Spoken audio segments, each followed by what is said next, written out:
These projects are never easy, and it's been an amazingly pleasant experience, even during trying times, to work with my co-chair, Susan Shirk. So, Susan, thanks. And our wonderful staff here at the center all has pitched in, particularly Laura Chang. There she is in the doorway. Yay, Laura! She really deserves thanks. So why are we here? I think we're here because, as Josette said, we recognized that there was something of an inflection point building between the U.S. China relationship. We had no sense, I think, of just how important and how tectonic things would become with our presidential election that's just passed. And our task force sort of arrogated for itself a distinctive sort of conceit, and that was not track 2. I think we've all spent a lot of time in track 2, and I frankly really don't know where they go.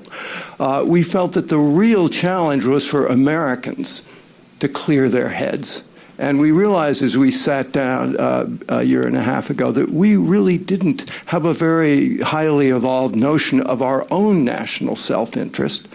We weren't particularly clear, much less in agreement, about how things had changed between the U.S. and China. And so that was really our task. So we've sat together for a year and a half, and it's been an amazingly important experience, not only to produce a report, which could just quietly sail over the dam and disappear, but in our own evolution of our own thinking. And that's been as important to us as I think as our conclusions. As it turns out, we just got back from 3 days in Washington. You know, if you are confused by what's happening, you are not alone. There is not a person in Washington who really can make sense out of what's going on. And so I think at this particular moment, this report, which does try to provide a kind of comprehensive plan for how the U.S. should proceed, comes at a very auspicious moment. So to briefly just tell you a little bit about what's in it, for those of you who haven't had a chance to read it, let me ask my co-chair, Susan, to take the floor. And then I'm not even going to introduce my colleagues. You have a list on your desk of them. They need no introduction. Then we'll just go into very brief little presentations and turn it over to you for questions, thoughts, and discussion. Susan. Thank you, Orville, and thanks to everyone for coming here this morning to join in the start of what we hope will be a very lively public debate about how the United States can best achieve its national interests in the context of its relations with China. Our task force spent 18 months chewing over what has happened in the past, what's the current situation, and where we should go in the future. And we have concluded that U.S. China relations are really at a crossroads, and the trends are worrisome, that we do appear to be headed for a kind of rivalry. Competition in and of itself is not to be feared. That's normal. But that there's some elements of a kind of Cold War situation, so we're headed in that direction, even a possible risk of military conflict over one of the situations in Asia. And if we can't figure out a way to bring the relationship back to a more constructive and positive path, we may lose the chance to do that in the future. The problem is not China's rise per se. The problem is not China's growing power and influence. We believe that we can handle that. It's not antithetical to U.S. interests, and it may even offer some very positive possibilities for the world and for the United States. The problem is that some of China's actions are harming the interests of the United States and our allies and friends, and that the problems began to appear most clearly after the global financial crisis in 2008. And the three biggest problems that we identify are that first, China's become more assertive in Asia, especially because of this kind of fixation it has on its maritime sovereignty claims in the South China Sea and East China Sea. Second, in its economic policy, it has become more mercantilist, more protectionist in ways that discriminate against foreign firms, including American companies. And third, it's become more authoritarian in its domestic politics, and the human rights practices that we have been, of course, as Americans, very concerned about for many, many years, are now targeting us and other foreign organizations and individuals directly and are interfering with the unfettered connections that are so important, the unfettered connections between our two societies, by restrictions on foreign NGOs, denying entry to our information firms, our journalists, some journalists and academics who say and write things that the Chinese Communist Party doesn't like. This is an effort to keep out Western influences in a country which at the same time is highly integrated economically into the world.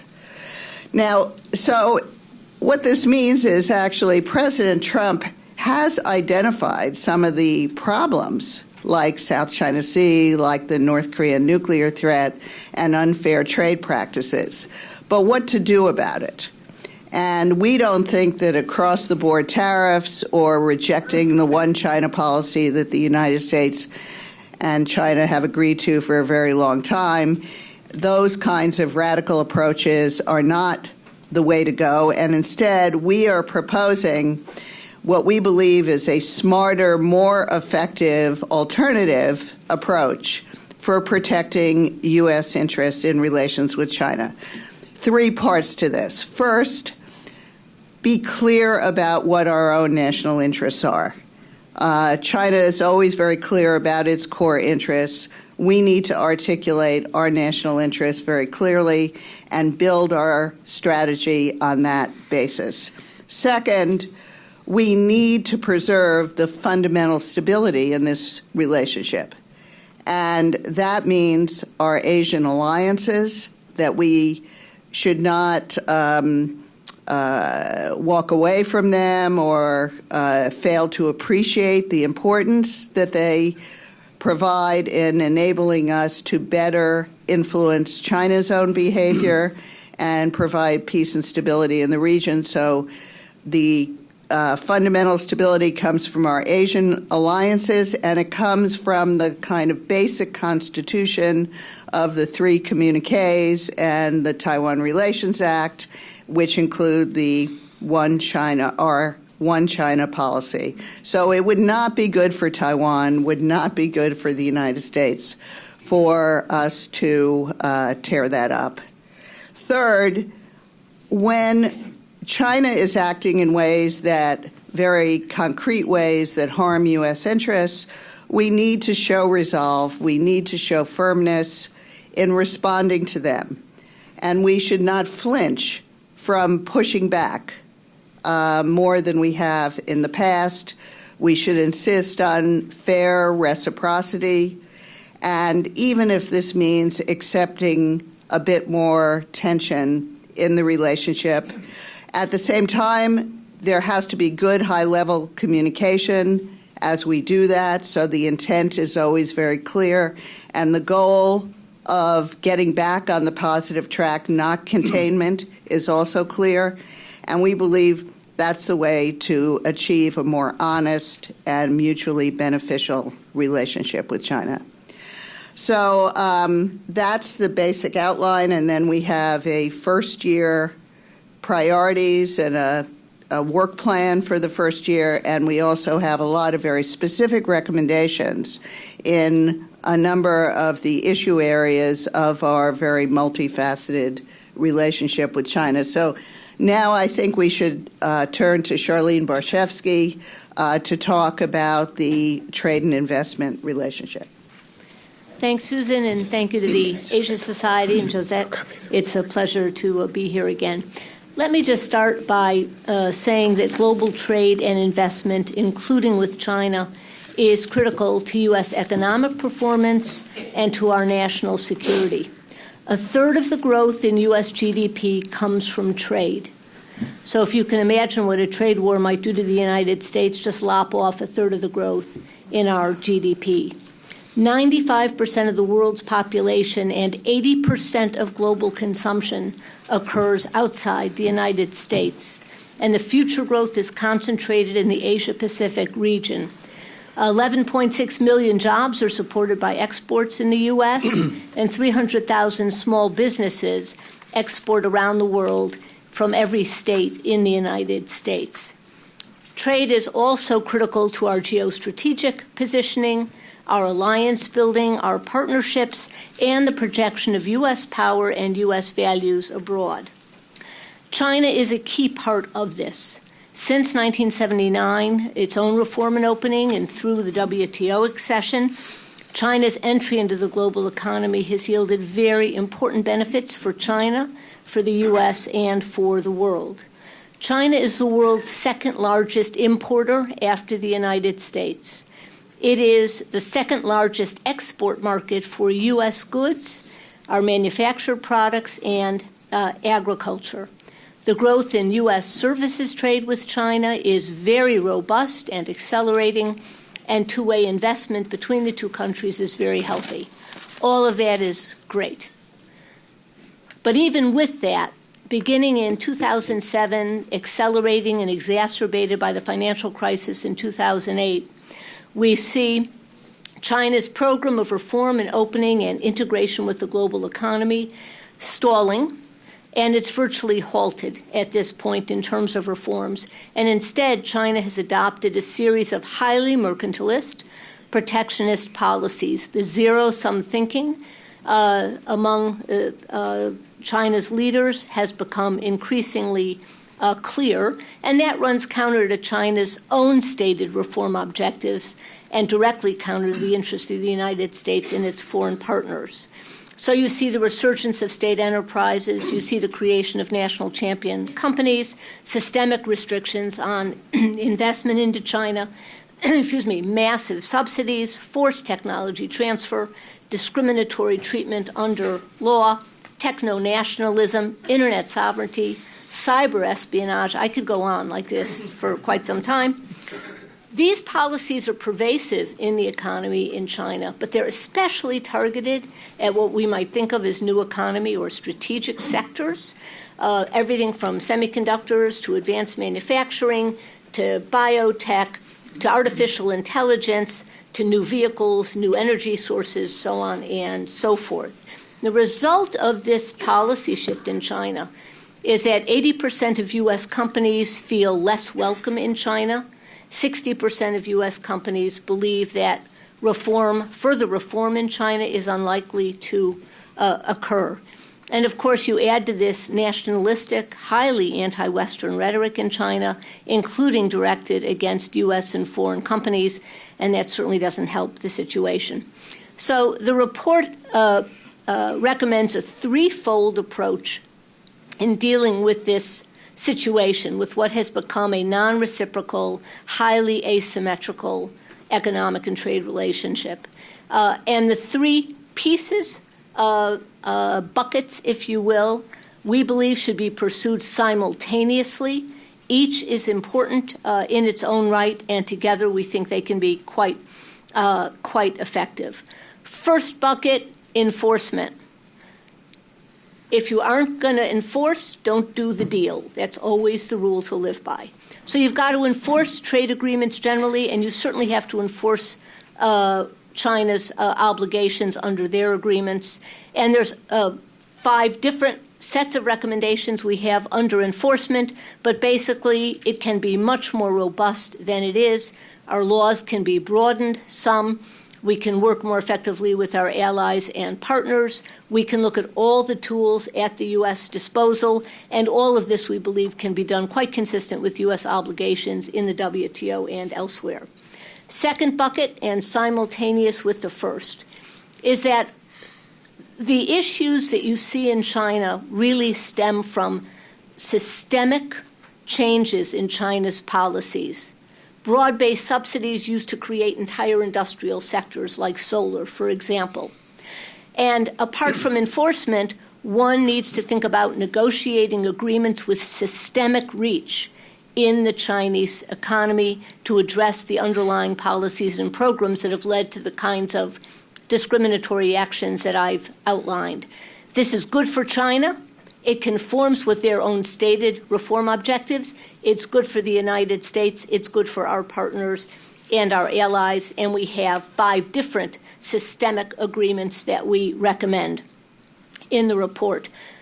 Third area, and again simultaneously pursued, of course, the 2 leaders need to get together, both formally but also informally, a Sunnylands-type atmosphere. We think that relationship building is absolutely critical.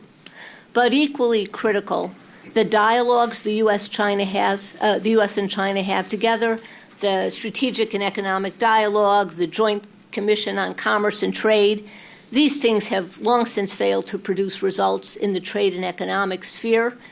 They are too big. It's process-oriented, not outcome-oriented. Enough process. Outcomes are actually what matters most here. And while we think dialogues are very positive and important exchanges occur, the rubber really now hits the road, and it's time for concrete outcomes. So we believe also these dialogues need to be radically downsized and restructured. Very last point. A strong China policy means also a strong policy in Asia and firm U.S. positioning in the Asia-Pacific region as a whole. The withdrawal from TPP is a very large self-inflicted wound, entirely unnecessary, since it could have been renegotiated as it stood. But to the extent the administration is going to pursue bilateral agreements with countries in Asia, we urge that those agreements be brought together. Otherwise, you lose the network effects of these broader kinds of arrangements, which means not only hub and spoke, U.S. at the center, but it means our allies and partners also coalesce more firmly together. We think that is absolutely critical for U.S. security, stability, and economic growth. I think one of the themes that is highlighted in every section of our report is the notion of reciprocity, and the sense that in some critical ways the U.S.-China relationship has sort of fallen out of balance. We don't have a level playing field. And I think another area where this is manifestly evident is one in which Ambassador Lord is going to talk about now. First, let me add my thanks to the Asia Society and San Diego University, California. It's been a terrific joint collegial experience, and I hope we can stimulate national debate as well as have an impact in the Congress and in the administration. Now, human rights and the related issue of the free media have traditionally been part of our agenda with China. It hasn't been dominant because we have too many important security, diplomatic, and economic interests to address, with the possible exception of the period right after the Tiananmen Square massacre. But also, we recognize that change within China with respect to its political system is going to come essentially from the Chinese people. Nevertheless, successive administrations have always had this on the agenda for a variety of reasons. It reflects our values. It helps to maintain support in the Congress and the public and the media for positive U.S.-China relations. It encourages reformers in China. It holds China accountable to its international obligations in these areas. And it also serves concrete American national interests. The fact is that more open, liberal, transparent societies are less apt to go to war with each other. They don't willingly harbor terrorists. They don't export refugees. They don't cover up pandemics. So it's in our concrete national interest, not just a reflection of our values. But there are several new dimensions in this area that require more attention and greater action by the U.S. Let me just quickly spell these out as we do in the report. But it's against the backdrop of a massive crackdown by Mr. Xi in particular over recent years across the board in terms of dissidents, lawyers, business people, websites, censorship. I don't have to go over that. It's in the report, and you're very well familiar with it. But there's new dimensions. First, there's already been referred to particularly tight controls on American media and on tech companies, social media, and this has resulted in harassment and tighter censorship, tighter control. Secondly, China is exporting its human rights abuses, whether it's abducting Chinese citizens from other countries, whether it's threatening spokespeople, Chinese in this country who speak out and they threaten their relatives in China, or they threaten students here, whether they try to enforce censorship on international programs, everything from book fairs to beauty contests. So it's not just what China's doing within China, it's exporting its abuses abroad. There are, thirdly, very sharp limits now emerging on the exchange, and Susan referred to this, of civil society and personal exchanges, which have been a ballast for positive relations. Think tanks, NGOs, cultural events, working together on common problems, all these are at risk. You're familiar with the new NGO law. We can go into that if you wish, but this is another development that is very concerning to us. And finally, there's virulent anti-American, anti-Western campaign led by Mr. Xi himself that poisons the atmosphere among the Chinese people and in terms of our exchanges. So in short, the Chinese leadership is not just abusing its own citizens, it's abusing American sovereignty and some of the very constituents that have been in favor of strong U.S. China relations. And meanwhile, China has absolutely free rein in terms of the media and think tanks and scholars coming here, whether it's their radio or their TV presence, their websites, inserts in newspapers. They have absolutely free rein here, whereas we're tightly controlled in China. So against this backdrop, we have a series of specific recommendations, but the theme is, as Orville mentioned, essentially reciprocity. I'll just tick off a few of the most important, but you can see them in your copy of the report. We strongly recommend increased funding for VOA and Radio Free Asia, the National Endowment for Democracy, and technology to pierce the Chinese firewall of censorship. We believe we should push the Chinese to allow us to establish cultural centers in China comparable to their Confucius institutes here, some of which may have good purposes, some of which have become propaganda outlets and censorship outlets. We believe we should push China very hard on reciprocal access for our media that they enjoy here, for our civil society and NGOs that they enjoy here. We believe there should be a solid front among NGOs and academics whenever China is trying to blacklist members of delegations or subjects of agendas. We believe American universities who have established satellites in China should look closely on whether academic freedom is being preserved. On Tibet, we continue to urge, without much optimism, direct talks between the Dalai Lama and Chinese leaders, and we believe that President Trump should meet with the Dalai Lama early in his administration in his capacity as a spiritual leader, even as we recognize, as does he, that China has sovereignty over Tibet. And then various multilateral forums dealing with human rights, we have some suggestions on how to better focus this for greater results. In short, this part of our agenda is no longer just about American values. It's about concrete American interests affecting organizations and individuals. It's about the principle of fairness and reciprocity. It's about American sovereignty. and it's about trying to bolster some of the key pillars of support for positive U.S. China relations. Thank you, Winston.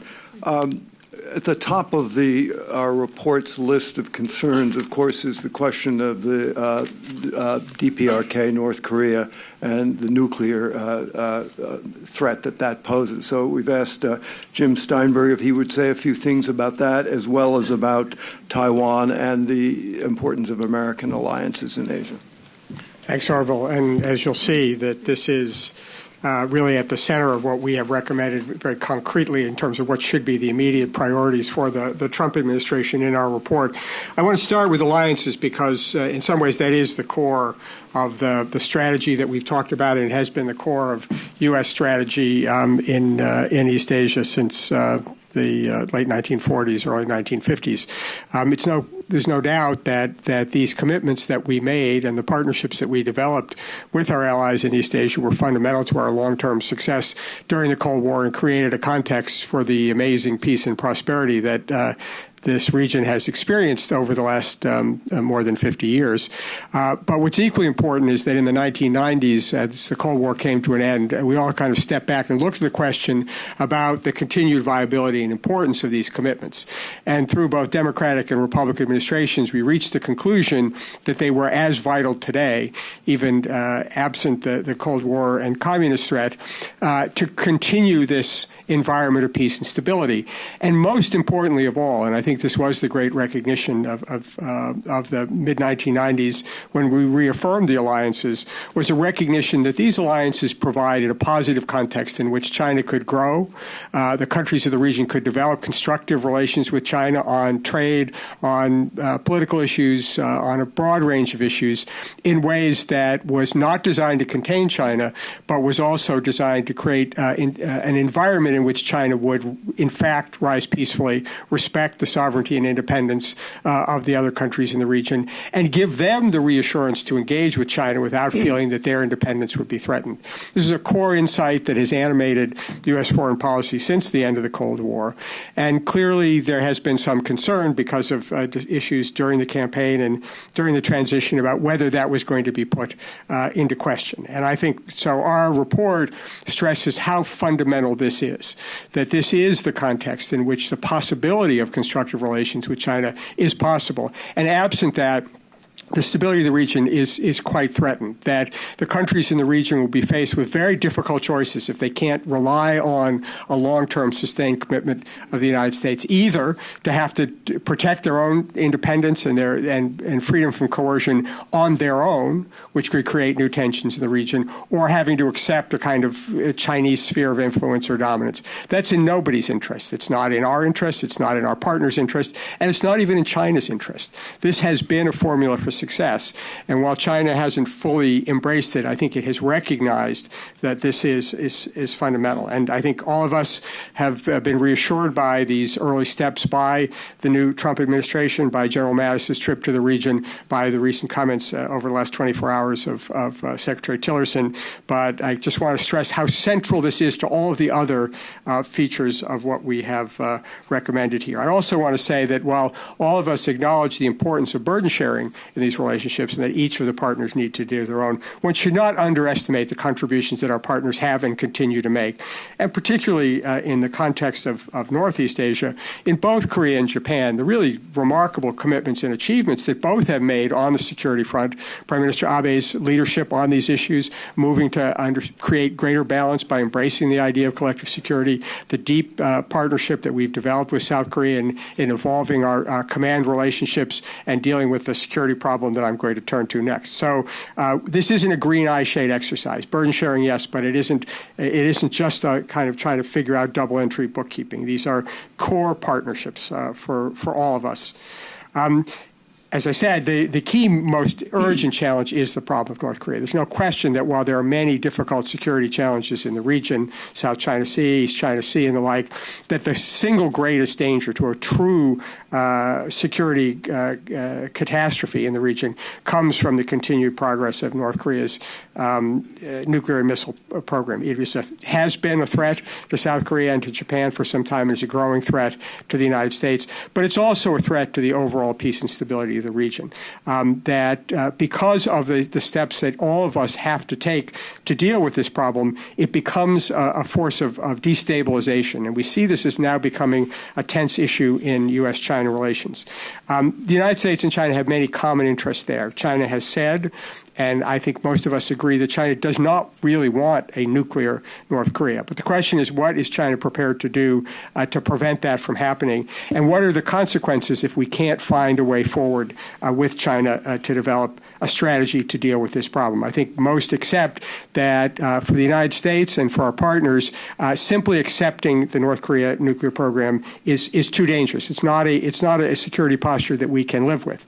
And if we have to respond, we're going to have to take measures unilaterally and together, both to beef up our security, as evidenced by the deployment of the THAAD anti-missile system, and to take measures against North Korea that will try to increase the pressure on the regime.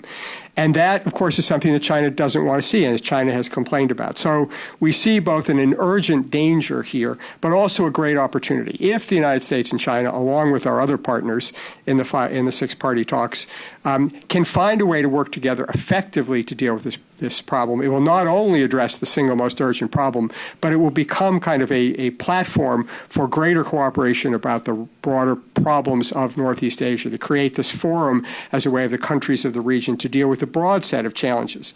If we can't, then we will need to take measures that could create new frictions and dangers with China.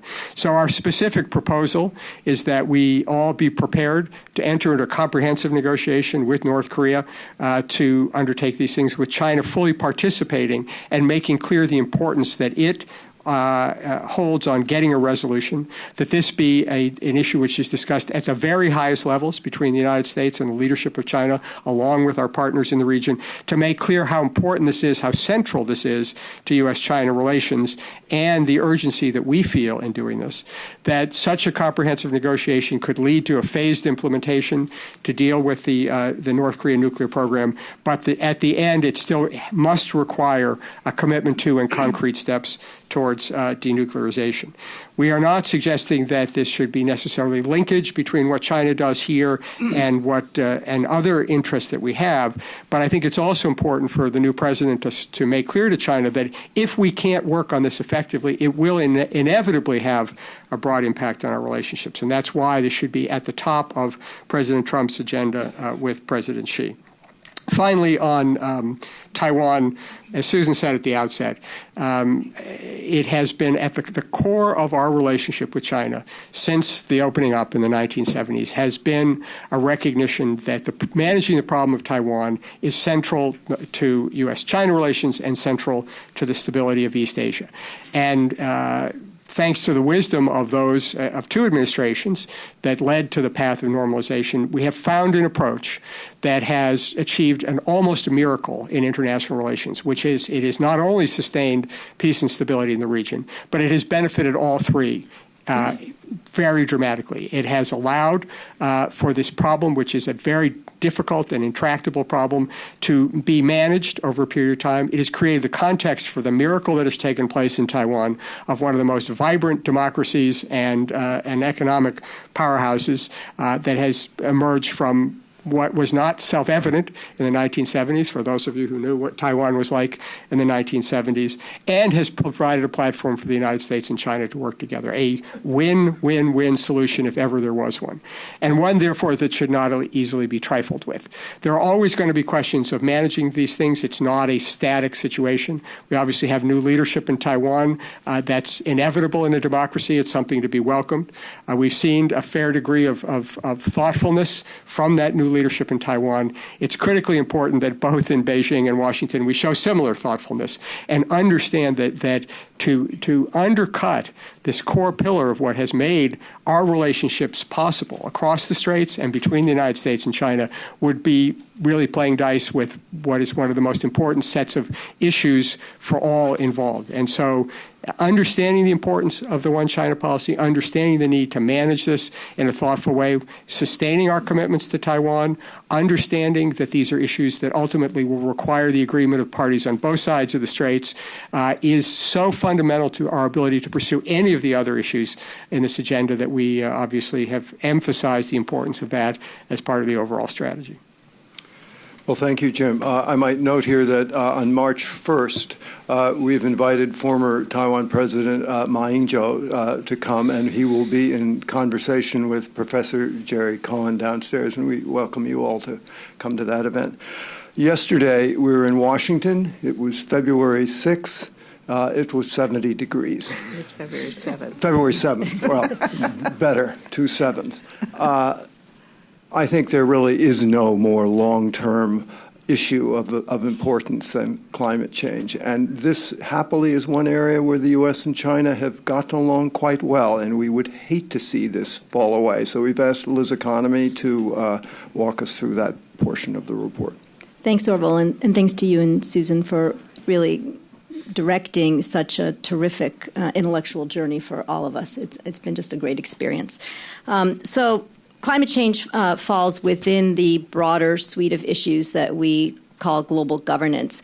And as Orville suggested, this is an area where the United States and China have found quite a bit of common ground over the past 5 to 6 years, whether we're looking at highly contentious issues such as cybersecurity or climate change, responding to pandemics like Ebola, or the kind of issue that Jim was talking about, proliferation.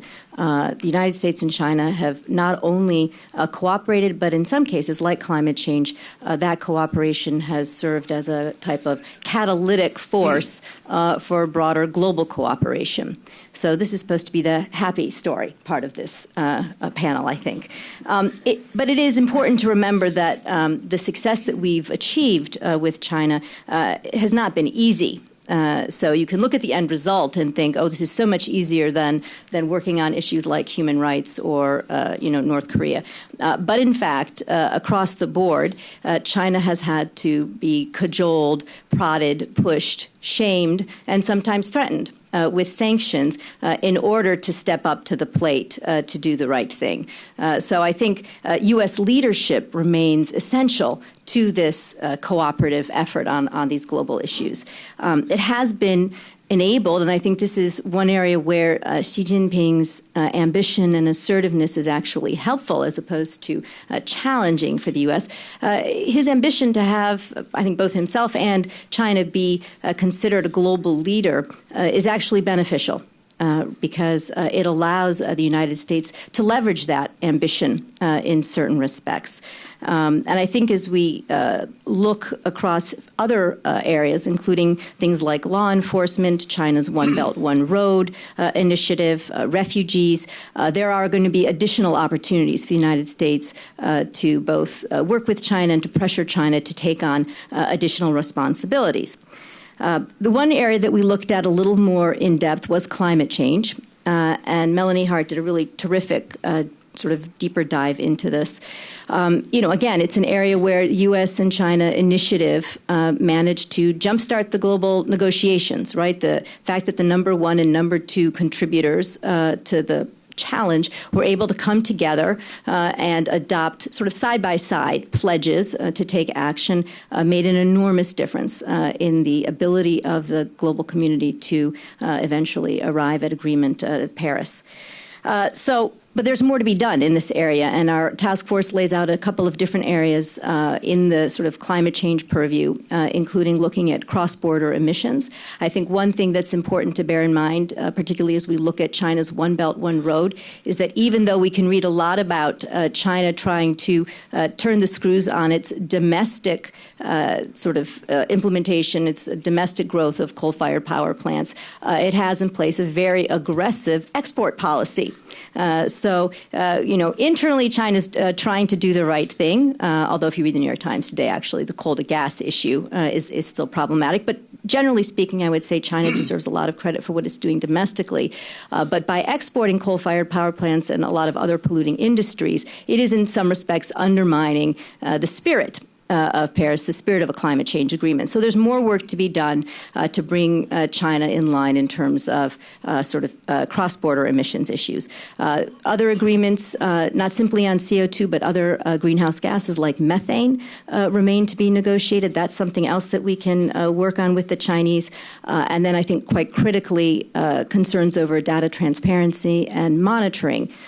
China's capacity to both monitor and its willingness to report on its emissions remain questionable. And so this is another area where the U.S. and China can work together.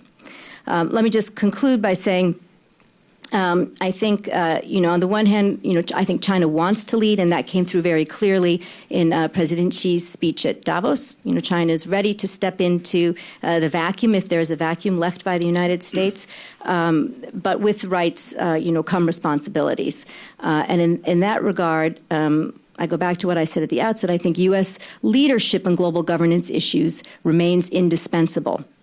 Because a world in which China is the leader will look radically different from one in which the United States is the force pushing forward on these issues of global governance.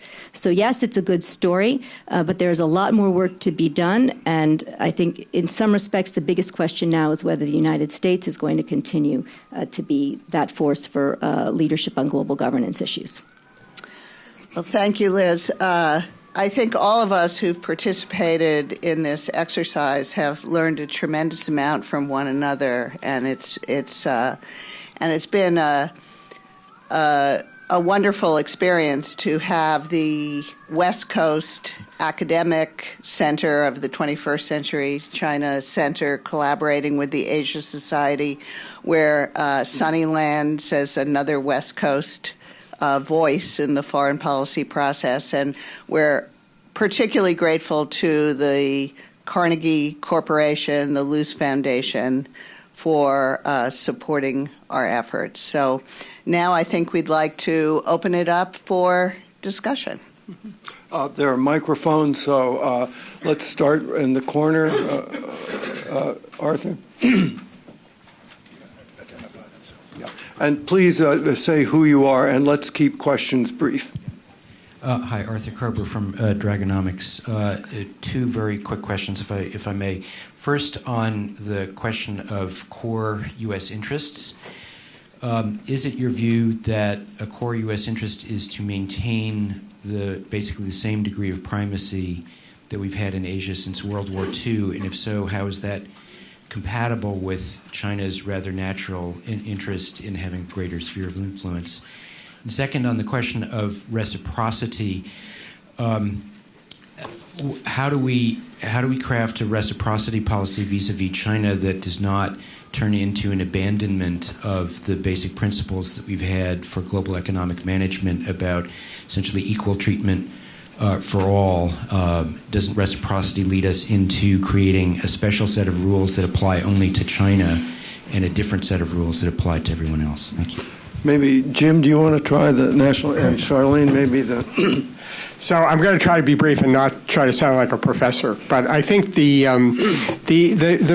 characterization of the objective of primacy is a deeply problematic one, because if you articulate your position as our goal is primacy, that's going to be an unacceptable answer for China.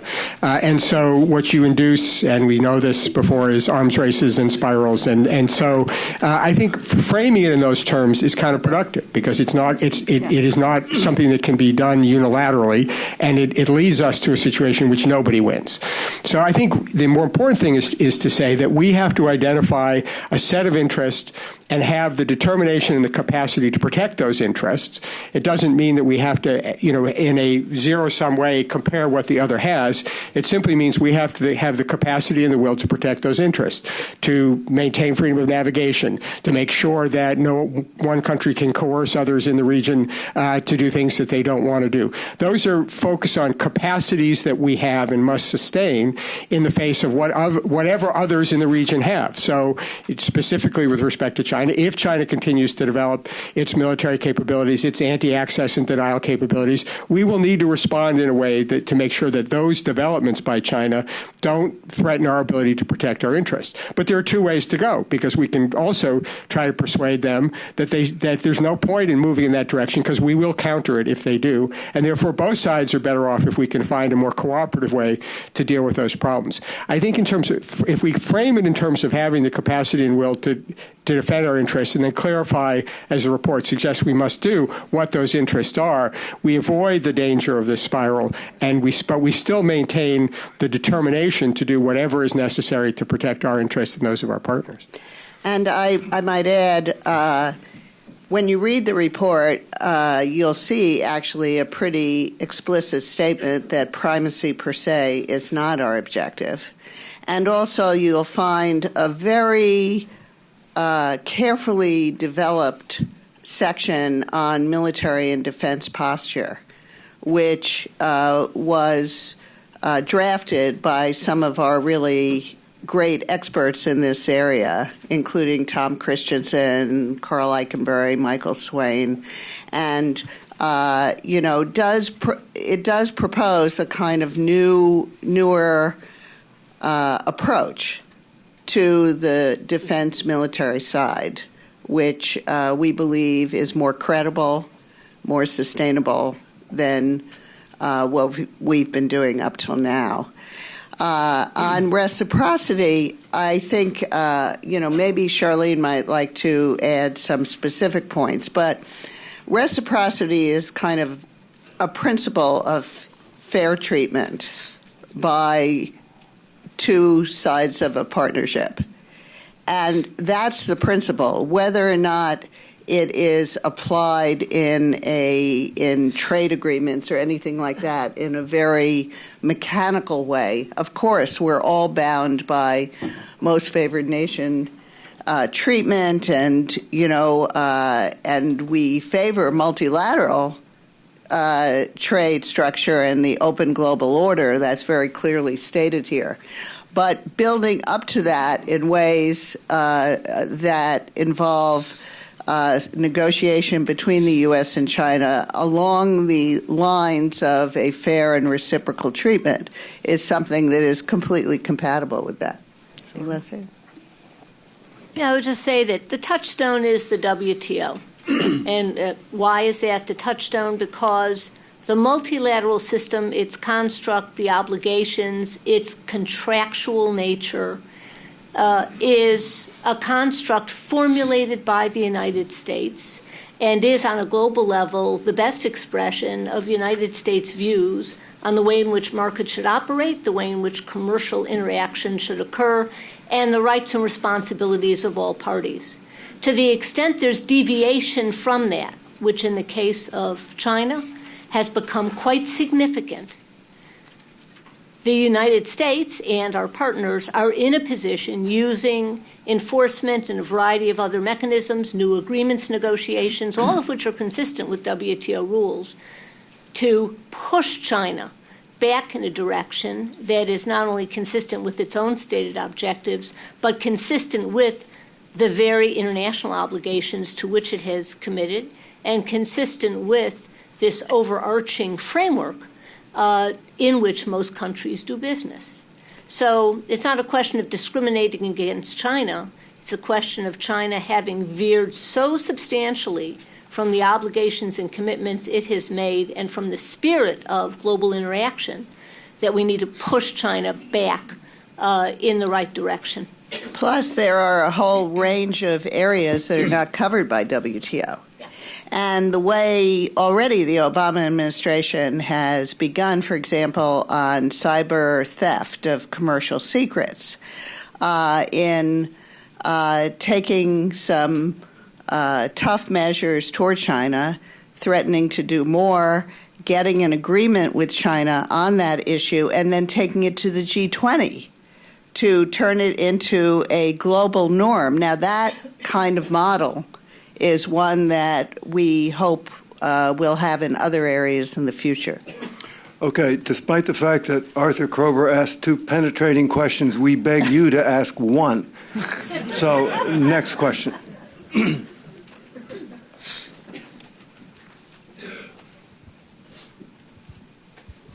Hillary Gordon. This is for Charlene. One of the things that, is disturbing is this populist speak, punitive tariffs, currency manipulation, they're counterproductive. What about reinstituting the export quota system, which was kind of self-regulatory when we had these bilateral trade agreements? It was self-regulatory in the sense that it became a traded commodity that sort of leveled the price field. Is this something that would be a workable option? So I think you're talking about the old voluntary restraint arrangements and things of that sort and steel and so on. I don't think that's a preferable route to go. Put aside for a moment questions of WTO legality, which are substantial. I don't think you want to create a zero-sum situation. I don't think you want to create higher prices for consumers if you don't need to. I don't think you want to contribute to inflation if you don't have to. I don't think you want to have to demonize one trading partner over another by singling out one.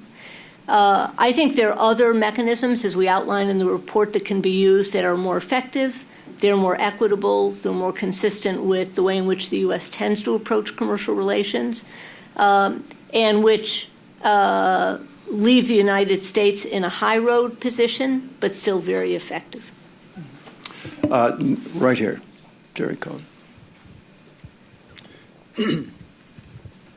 One question, but identify yourself just so people know. Jerry Cohen, NYU Law School and Council on Foreign Relations participant. One question, 2 comments preliminarily, Mr. Chairman. One is, I commend This is the Jerry Cohen exception. I hate to see discrimination even when it favors me. But I think reciprocity is commendable. And it reminds me of what a shrewd French diplomat said decades ago about the PRC government. He said, its idea of reciprocity is, I demand freedom from you in the name of your principles. I deny freedom to you in the name of mine. It's an unusual variant on what reciprocity means. Second, I'm delighted that you have addressed the North Korea program and come out with a recommendation in favor of negotiations. That sounds very sound. I haven't read it yet. But we haven't mentioned Winston Lord's dissent. He's always very compellingly powerful on these points. I happen to think he minimizes the risks involved in a high-pressure U.S. policy. And I'd like to think, as I said the other day in an op-ed, that we would negotiate, take Trump up on his many times references to he can negotiate with North Korea. He also later said he won't allow ICBM test, but I think we have to emphasize his favorable statements. Question, what have you said about international law, especially when it's been so prominent lately vis-a-vis the Chinese rejection of the arbitration award in the case brought by the Philippines? It was a dreadful mistake, I feel, on the part of China. They've recovered from it by quiet negotiations with the Philippines and by having Xi Jinping make this very successful statement at Davos that it doesn't really comply with all the facts of Chinese policy, but was a very effective piece overcoming the negative aspects of their rejection of the Philippine arbitration. Let's see if Winston can give a 1-minute version of his dissent on North Korea, and then maybe Susan can answer your question about the law of the sea and UNCLOS. Very quickly, before answering, I just want to make a couple of quick comments on things that have already come up. Number one, on our Taiwan recommendations, in addition to continuity in terms of the basic framework and the Taiwan Relations Act and 3 communiques, we do say that our relationship with Taiwan should receive more dignity and respect, that it should receive more dignity and respect and that we should step up that relationship in and of itself without violating the basic framework, whether it's more senior-level visits, whether it's trade agreements, whether it's fighting even harder for their participation in international organizations. And secondly, on global issues, Liz pointed out the good news in China relations, including climate change and a couple of pandemics and so on. We should not lose sight of the fact that, and this report stresses this, that on the global level, we still have great problems with China. And whenever they act in accordance with our objectives, it's because of self-interest, not as a favor to us, but it's a positive dimension. And on the global level, things are going quite well. They're the #1 contributor to UN peacekeeping. They've been helpful in the Iran nuclear deal, in Afghanistan, fighting piracy. We've had fighting terrorism in general, good mill-to-mill talks on avoiding miscalculation. So you're going to hear a pretty negative, and correctly so, gloomy assessment in many respects today, but we shouldn't lose sight of the positive dimensions of the relationship. I won't go on my dissent because I think, first of all, I'm 1 out of 13 or 14, and I think I don't want to take too much time here, and you can read it. It's self-explanatory on the whole. Basically, there's no good choices. We all agree on that. And I think most sane people would rule out either rolling over for their nuclear program or going to war over their nuclear program. But it leaves very difficult choices in between. I have great respect for the approach of the report. It's echoed by Jerry Cohen's latest op-ed on this. And Susan Shirk herself has run a program at San Diego that has gone way back to when I was working with her on it, on North Korea. So there's a lot of expertise, including Josette here, on this issue. Having said that, I basically feel that my least bad proposal is better than their least bad proposal. And theirs requires amnesia. And I liken it to Lucy and the football. We've been down this track through several administrations of both parties, working with China to try to entice North Korea to reasonable positions with carrots and sticks. We've tried every carrot you could think of. I lay them out. And the sticks have been half-hearted, and China's undermined them continually. So I essentially recommend immediate ratcheting up of sanctions, Iran-type sanctions, not incremental but immediate, starving North Korea of foreign exchange, flooding North Korea with information from the outside world, following up on the UN Commission report on human rights, strengthening our deterrence, going ahead with our missile systems, et cetera. And I say that this has got risks, like any other approach, but as a minimum, it should complicate their nuclear and missile program and their proliferation program. Let's not lose sight of proliferation. Secondly, I think it's got a better chance of driving them back to the table under Chinese pressure when we're hitting Chinese interests than the approach they suggest, which I think will result in delay and obfuscation and a continued march of the North Korean programs while China plays an equidistant game and doesn't really pressure North Korea. And thirdly, it raises the prospect, let's call it reunification, if we don't like regime change. But that should get the attention of the North Koreans. In effect, what I'm saying is the only thing that I think is going to get progress on this is to have North Korea choose between what it values very highly, namely nuclear weapons, and the only thing it values more than that, its own survival.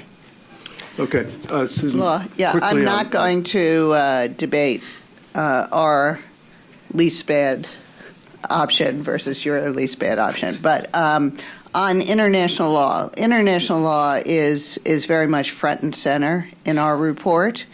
For one thing, we describe our approach that the United States has adopted over many years to the Asia Pacific as engagement from a principled position of strength in the region, and that principled is in large part about our adherence to international law and international rules. We strongly urge, and we said this to Trump administration folks in Washington over the last couple of days, you've got Republican majorities in both houses of Congress. You have to ratify UNCLOS. I mean, there's just absolutely no excuse. Make it a matter of, high priority for our national security. Secondly, even though China may say that don't talk to us about the tribunal ruling, it has no legitimacy, we don't buy it at all, it's there. It's international law. It can become a focal point for both bilateral negotiations and the code of conduct that we strongly advocate for. So, we think that from the standpoint of the United States, that ruling is a tremendous step forward that can help provide the foundation for a solution on all of these maritime disputes. We even urge that the United States, we have some rocks in the South Pacific that, according to that ruling, do not merit having EEZs, and we say that we should recognize that. Now, I think we have time for about 2 more questions. Let's go here, and then let's go over here. Hi, I'm Joan Kaufman from Schwartzman Scholars Program. My question is, of course, this report is on U.S. and China, but, China sits as part of the G20 and also part of the G77 plus China. And like it or not, they exert a lot, leadership in some ways in which the U.S. doesn't. They're influential with with many countries like Pakistan and North Korea, much better relationships. And so I'm wondering, given our interests, how do we ally with our allies to take advantage of China's place at the table on global governance in a lot of different ways and try to positively influence the role they play. Certainly they can play a role on many aspects of global governance, like climate change, on social issues like women's rights, other things where China's way more advanced than many of the G77 countries. And they also have a strong role in the UN, and they respect the UN process. They like their place on the Security Council and all that. How can we use these multilateral type of arrangements to advance our interests, especially at a time when our relations may not be so positive? So that's my question. Liz, why don't you try? And then, Jim, you may have some thoughts. So I would say certainly you're right. And I think another source of leverage is the fact that, China's economic interests have become so far-flung at this point, right? It's very deeply engaged in Africa, in some ways, other kinds of ways that we are not. And so if you look at China's response to Ebola, for example, its initial response was quite small. But with the United Nations, with the United States, and with African countries urging it to step up to the plate, it became a reasonably, large player in terms of its disposition of medical assistance, a somewhat smaller player in terms of its financial assistance. But I think that it is growing into a role, frankly, where it recognizes that it can't simply be an economic player in many of these areas. It needs to play a larger role in addressing the sort of social and other kinds of needs that many of these countries have. I think One Belt, One Road offers another opportunity like this. I mean, China has very grand ambitions, right, to link China through to the Middle East and Africa, Europe, through industry, but also cultural and other, financial arrangements. Again, we can work with China on things like its export financing or how it does things environmentally in these countries, the role of green finance. So I think China does have a different kind of engagement. It has interest in being seen as a responsible player globally. And indeed, as Orville, I think, mentioned, or maybe Winston mentioned, it does have, I think, the second largest peacekeeping role in the world. So there's a lot of room for that. But I think it's still growing into that role. I think it still needs to be encouraged. And I think slowly but surely, I would say, there are even forces within China that are arguing, NGOs and others, that are arguing that they want China to be a more responsible actor through its investment and other things. So I think there's a combination of both international encouragement and pressure as well as some level of domestic pressure that you can find, even I would say on issues like refugees. Surprisingly enough, there's actually a debate within China, within the Chinese public, about whether or not China should do more in the issue of refugees. And just very briefly, I think there is an opportunity, and the key is sustained engagement with China on these things. I think the two best recent examples are Sudan and, to some extent, with Pakistan. The evolution of China's position on Sudan has been significant over time. It's a self-interest. As the South moved away and the oil was in the South, they had a different set of interests. But nonetheless, China began to understand that it could not simply walk away from this. We continue to have problems in Zimbabwe, which haven't been resolved. But this sustained engagement and making clear that we understand China is going to have an influence and here's how it might use it. Similarly on Pakistan, I think that China has played a moderately constructive role in helping to move the Pakistani government to deal with some of the extremist forces and the cross-border issues into Afghanistan, because it affected China's interest in Afghanistan as well, but we know that China has enormous influence in Pakistan, so that's an area.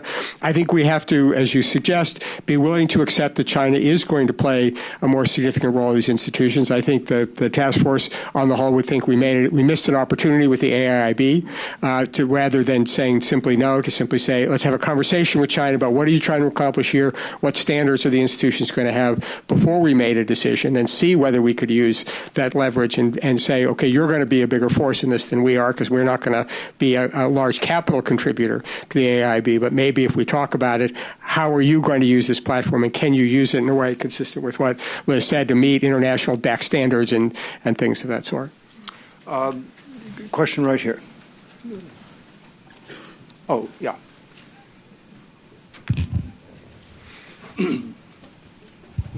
Hi, I'm Jennifer Lee with Hong Kong Phoenix TV. My question is more about the execution side. So for the past 2 weeks, we've seen President Trump has signed as many executive orders, as many as possible, and showing that he will carry out his promise during the campaign. I wonder, what's the message do you think he's sending? Will we see a more assertive government going forward, or we can see more probably balance from the Congress? Also, do you think what's the implication on the U.S.-China relations? Because he hasn't really targeted China so far, but do you see that it's a real dangerous sign for the future U.S.-China relationship? Thank you. But just briefly, I think that the report highlights the fact that there were some things that were said during the campaign and during the transition that were of concern. But as I mentioned in my remarks, we've also seen some positive steps by the administration and a willingness to kind of look at some of these issues now that they are in government. So I think there is concern. It's why we issued this report at this time, to try to have an influence over these things before decisions are taken. I think in many of the areas that you mentioned, they're not within the purview of the report, that some of us individually would have great concern. But I think, at least with respect to East Asia, that we are seeing at least some signs of willingness to think about the issues before acting. I don't want to forecast it will all come out the way the task force would want it to do, but at least there isn't kind of a jumping to conclusions before there's an opportunity, and I think we've welcomed the chance of members of the task force to engage with the administration on these issues. If I could, and then just a quick comment, having been in Washington for a few days, my sense is that, we may end up with a kind of a tweeter-in-chief, and then the various departments kind of settling down into a much more business-like relationship with the world. I think, again, Secretary of Defense Mattis's trip, if this is the model, it's a pretty good model. And I suspect that we'll see the same from Secretary of State Tillerson, sort of taking charge. And, we may have a very different arrangement between the executive and the cabinet, various cabinet positions. And if you get down to the next level, there's some pretty smart people that have moved in. Not in every case, but I think it's very early to know exactly how alarmed we should be by the utterances of the chief executive. Yeah, Orville's hit the key themes I was going to make. Not only the Mattis trip, but there are other areas where pronouncements are not being carried out so far. On the whole, this is a good thing. For example, Trump seems to be backing away from junking the Iran deal, the nuclear deal. He wants to hit them, and outside that, I think correctly, when they're misbehaving on other fronts. I think he's backing away from junking the climate deal. He's not trying to deport 14 million people. So let us hope that a combination of reflection and grown-ups and his administration will have an effect. And as Orville said, the answer to the question really is unanswerable right now. Where are the centers of power going to be? How much will Trump listen to them? Often his instincts we don't have a problem with, whether it's China's unfair trade practices or whether Taiwan deserves more dignity. The question is how do you act on that, and as part of a strategy, not as part of a 140 word. Is that what you're allowed on Twitter? 140. 140 words. No characters. I'm sorry. Okay. So that just brings me to my final point that all of us are talking correctly about the unpredictability of the substance of the policies that are coming in this administration. But style is important in international relations, temperament. As I say, strategies are not just instinct. And so if we end up conducting our foreign policy through insults and gut instincts and lack of coordination and not reflection, if our leaders have a thin skin and are going to overreact to the perceived slights of other foreign leaders, if we attack our intelligence communities and their credibility, how much credibility we're going to have if we have a crisis and we're citing our intelligence communities, and if we continue to lie and have fake news, how are we going to conduct foreign policy as a whole? So we're going to have to keep our eye not only on how the policies evolve, but how they're executed. Well, since Winston is as close as we come to an oracle on our task force, maybe we'll leave it there. And I want to thank our panelists, our task force, and you all for coming.